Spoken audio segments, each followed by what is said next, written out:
Hello, this is Catherine Marie, and you are listening to Long COVID Real Talk podcast. Today, I wanted to talk about the importance of having something to look forward to. I think when you have so much loss in one's life and everything that you knew before is no longer the case, not everything. I mean, I still have a good husband and a really cute little kid and a good dog and cat. But as far as the everyday of my life, it's a lot to grieve. So, something that I've noticed that is really helpful for me is having something to look forward to on purpose. And the thing that I'm looking forward to is a craft fair that my little sister and I are going to do together. And this is the little sister who also has long COVID and lives really close by to me. And it has been a godsend to have her so close by because even though we don't see each other that often, because even though we live a short distance apart, we both feel crappy a lot of the time. So we don't see each other as much as one would think, considering how close we live. But I do try to go over there for little visits here and there if I'm running an errand or something, assuming that I'm able to run an errand that day. But I am excited because I've been making a lot of woobles.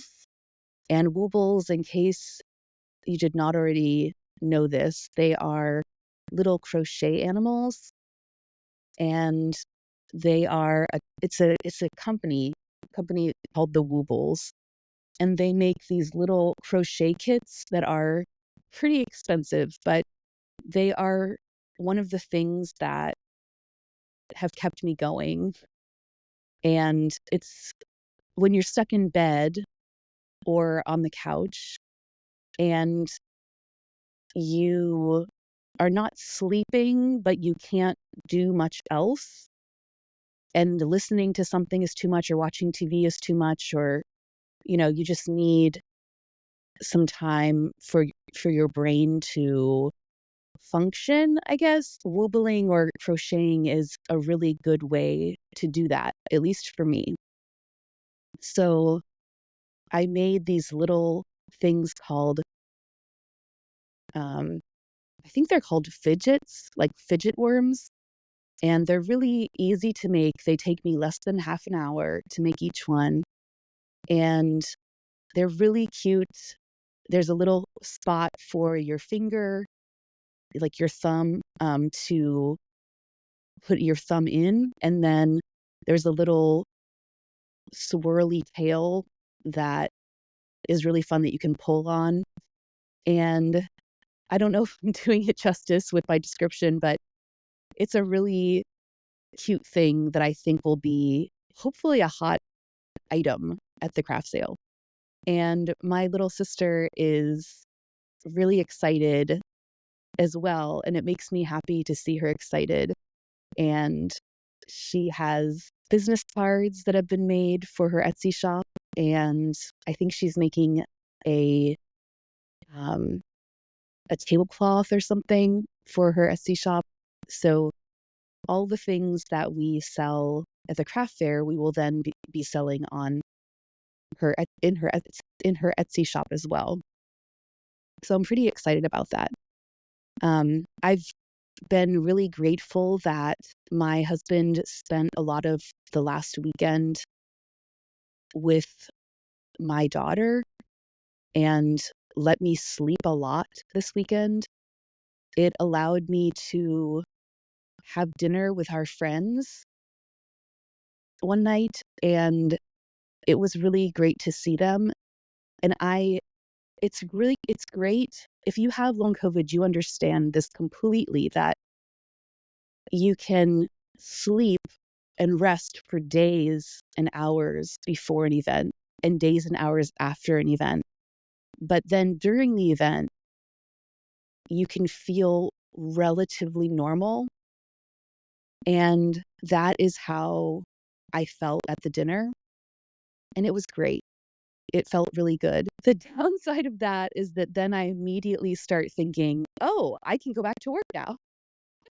And as soon as I feel okay for more than 30 minutes, I keep thinking, well, I don't want to be pretending that I'm not sick if I'm, or that I, wait, how do I say that? I don't want to pretend that I'm sick if I'm not sick. If I'm not sick, I need to be working. And then I have to kind of go through the process and be like, okay, look, Catherine, you have worked really hard your whole life. You need to be feeling okay for more than 30 minutes in order to try to go back to work. Like this is not like your bar for going back to work is way too low. And I struggle with that a lot. I still don't quite know how to measure how I'll know if I'll ever be able to go back to work. And right now, honestly, even if I feel okay for a couple of hours here or there, it's still not enough because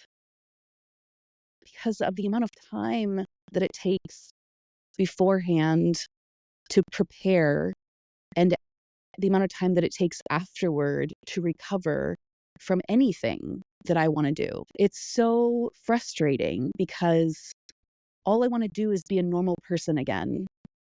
I just don't want to have to worry about pacing and, disability stuff, social security stuff, getting a disability placard. It's just like, ugh, the last thing I want to do is be dealing with this stuff. It is so frustrating to me sometimes that this is what my life has become.